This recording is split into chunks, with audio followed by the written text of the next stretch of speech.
Perpu Ciptaker, terobosan hukum atau kudeta konstitusi. Pemerintahan Presiden Jokowi menerbitkan peraturan pemerintah pengganti Undang-Undang Perpu Nomor 2 Tahun 2022 tentang Cipta Kerja Ciptaker, di penghujung tahun tanggal 30 Desember tahun 2022. Perpu itu dimaksudkan untuk menggantikan Undang-Undang Nomor 11 Tahun 2020 tentang Cipta Kerja yang dibatalkan Mahkamah Konstitusi lewat putusan MK Nomor 91 PUU 18 2020, karena dinilai pembentukannya bertentangan dengan UUD 1945 sehingga tidak mempunyai kekuatan hukum mengikat secara bersyarat. MK memberikan tenggat waktu 2 tahun kepada pembentuk undang-undang dan apabila dalam tenggang waktu itu tidak dilakukan perbaikan, maka UU Nomor 11 Tahun 2020 menjadi inkonstitusional secara permanen. Pemerintah mengambil jalan menerbitkan Perpu dengan pertimbangan kondisi global yang tidak menentu. Pertimbangannya adalah kebutuhan mendesak, pemerintah perlu mempercepat antisipasi terhadap kondisi global, baik yang terkait ekonomi kita menghadapi resesi global, peningkatan inflasi kemudian ancaman stagflasi, dan juga beberapa negara sedang berkembang yang sudah masuk kepada IMF itu lebih dari 30 dan sudah antre juga 30, kata Menko Perekonomian Airlangga Hartarto saat mengumumkan penerbitan Perpu Nomor 2 Tahun 2022. Menko Perekonomian lebih lanjut juga mengungkapkan hal-hal yang juga menjadi dasar pertimbangan. Jadi, kondisi krisis ini untuk emerging developing country menjadi sangat real, dan juga terkait geopolitik perang Ukraina-Rusia dan konflik lain juga belum selesai, dan pemerintah juga menghadapi, tentu semua negara menghadapi krisis pangan, energi, keuangan dan perubahan iklim.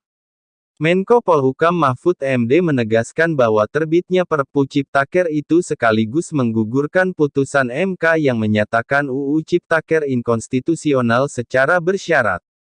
Penerbitan Perpu yang dinilai tiba-tiba itu menimbulkan kritik dari sejumlah pihak. Koordinator Tim Kuasa Penggugat UU Ciptaker ke MK, Victor Santoso Tandiasa menilai, penerbitan Perpu tersebut merupakan bentuk pembangkangan terhadap konstitusi. Alasannya, merujuk putusan MK yang memerintahkan perbaikan UU Ciptaker dengan pelibatan partisipasi publik, pemerintah justru mengambil jalan pintas dengan menerbitkan Perpu. Direktur Eksekutif Pusat Studi Hukum dan Kebijakan PSHK Gita Putri, menyorot dasar penerbitan Perpu Ciptaker, dan menilai pemerintah membuat alasan yang mengada-ada soal penerbitan Perpu itu. Justru mandat dari putusan MK, untuk menyusun ulang UU Omnibus Cipta Kerja tersebut malah secara aktif diabaikan oleh pemerintah dengan keluarnya Perpu ini. Argumentasi kepentingan ekonomi dalam penerbitan Perpu Cipta Kerja ini, juga memberikan kode yang membingungkan bagi publik. Apabila ada kebutuhan pengencangan anggaran karena potensi ekonomi yang memburuk, mengapa justru ada pengeluaran uang dengan skala masif, misalnya untuk membangun IKN dan memaksakan pembentukan UU IKN, gugat PSHK. Yayasan Lembaga Bantuan Hukum Indonesia, YLBHI, juga mendesak agar Presiden mencabut Perpu Ciptaker itu dan mentaati putusan MK. Menurut YLBHI, tindakan mengeluarkan Perpu Ciptaker adalah bentuk pembangkangan, pengkhianatan atau kudeta terhadap konstitusi, sekaligus menunjukkan sikap otoritarianisme pemerintah. Ini semakin menunjukkan bahwa Presiden tidak menghendaki pembahasan kebijakan yang sangat berdampak pada seluruh kehidupan bangsa, dilakukan secara demokratis.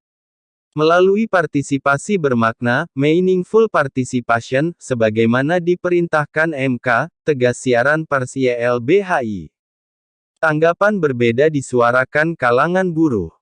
Said Iqbal, Presiden Partai Buruh Ketua Serikat Buruh tidak mempersoalkan mekanisme penerbitan Perpu yang dipandang lebih efektif dibanding jika harus dilakukan pembahasan ulang di DPR RI.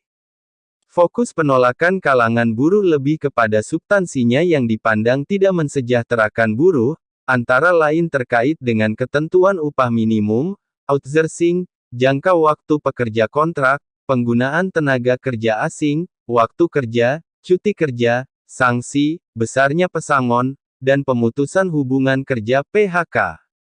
Mengingat Perpu Ciptaker mengatur kebijakan yang berdampak luas, akankah Perpu Ciptaker akan kembali mendapat penolakan luas dari masyarakat? Yang jelas, sesuai dengan ketentuan perundangan, Perpu itu selanjutnya harus mendapat pengesahan DPR untuk dijadikan undang-undang. Namun melihat komposisi DPR, publik sepertinya bakal pesimis jika DPR akan menolak pengesahan Perpu Ciptaker menjadi undang-undang.